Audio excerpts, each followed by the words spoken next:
We are focusing on the race for Congress in Ohio's 8th District. Last week, we spoke with incumbent Republican Warren Davidson. Today, we're speaking with his opponent, Democrat Vanessa Enoch. Now, Ohio's 8th District includes all of Butler County, plus all or parts of Preble, Darke, Miami, Clark, and Mercer counties. It is the district once held by House Speaker John Boehner. Dr. Enoch, as for some background here, has a Ph.D. in public policy and social change from Union Institute and University of Cincinnati. She also earned an MBA from Xavier University, and she has owned a business for 16 years. With us now, Vanessa Enoch. Thank you so much for joining us. How are you? Thank you for having me. I'm doing great. First off, the big question, I think for many when they decide to switch from the business world and go into politics is why? Why did you decide, you know what, I think politics is where I need to be now? You know, it was actually a very tough decision for me because being a person who has been engaged in the political sphere, but not really a politician myself, I really did not want to make that kind of a transition. But I think what happened for me is I saw an article that said men decide the fate of women's health care. And out of that article, there was a decision not to cover maternity care for women. And I was concerned about that. In fact, Viagra for men was still being covered. And what that spoke to me was that there was a need for women's representation. And so I decided to step forward and throw my hat in the ring and to become a candidate rather than staying in the background.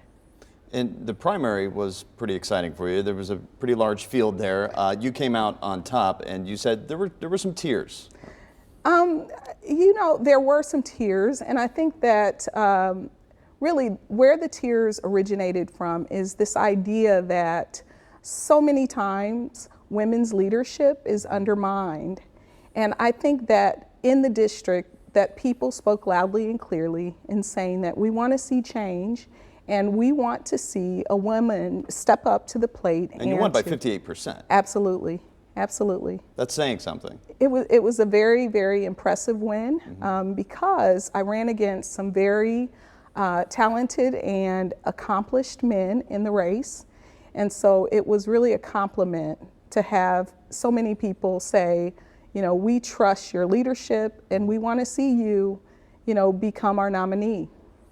Obviously, if you do win and against incumbent Warren Davidson, and you go to D.C., it's an uphill battle as a new member.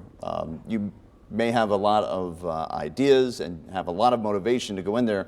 So that first day, what does that first day look for you? If you do win this election, what's your first goal or second goal if you get to D.C.?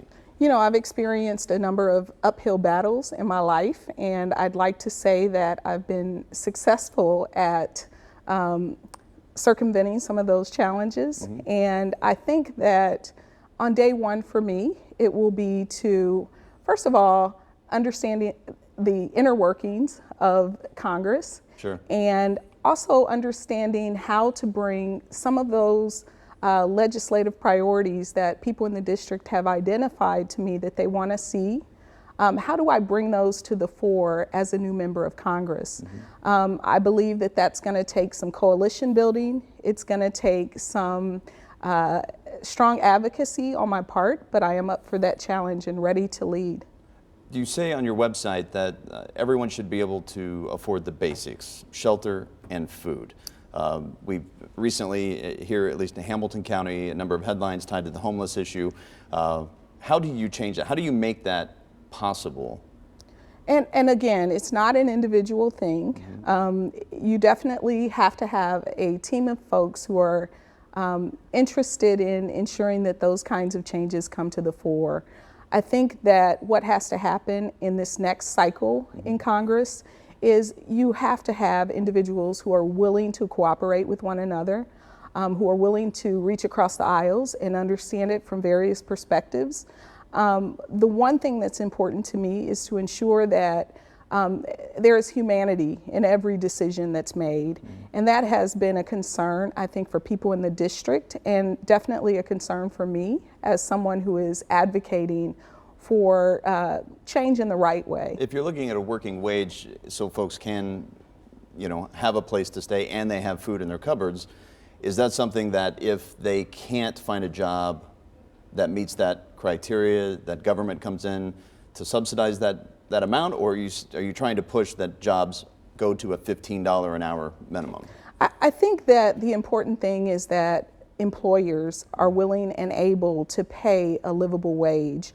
When employers don't pay a livable wage, it's up to the rest of us to subsidize these incomes for individuals when the employer essentially cannot really afford to hire an employee if they can't afford to pay a livable wage. So I think that it is a way that we should be looking at it, because we're all carrying the load, and we're subsidizing employers when we're not ensuring that employers are paying a laborer's worth. And you're a small business owner. How many employees do you have? Currently, I don't have employees. I've had up to 16 employees in my business. Currently, as a candidate for Congress, I am still handling a consulting load, but in this particular It's kind of cycle, had to move to the back burner a little bit so you can focus on this. It has. Right. It definitely has. I've transitioned a lot of my work, a lot of my contracts to independent contractors where it's been possible to do so.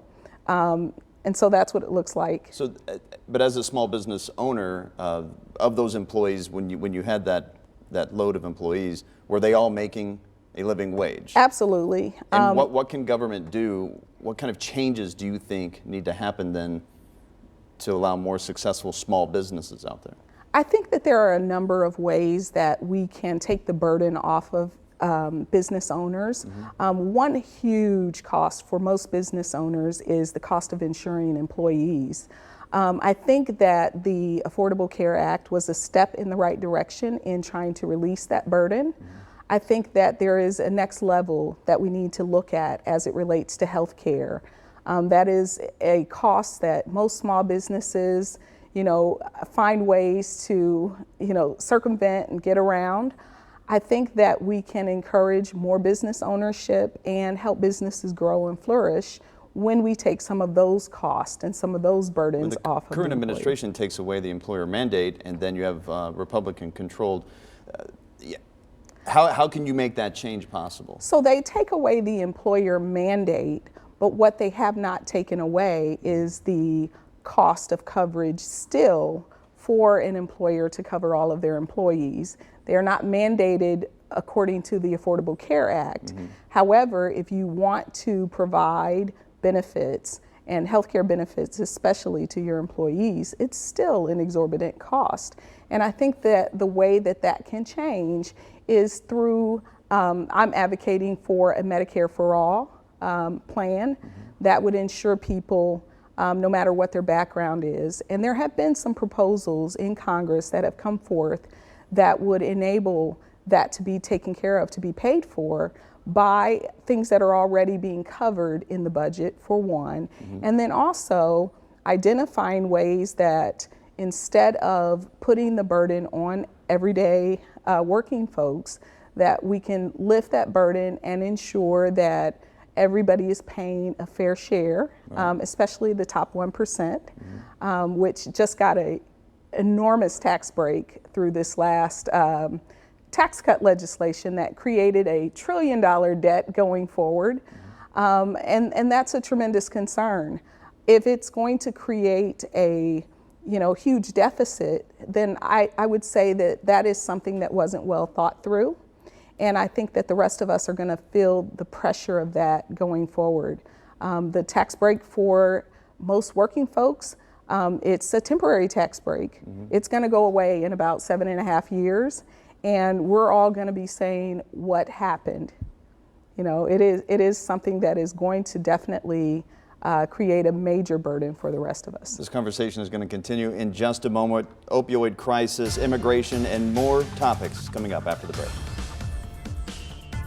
The people, the headlines, the issues impacting you, all on This Week in Cincinnati on 9 on Your Side.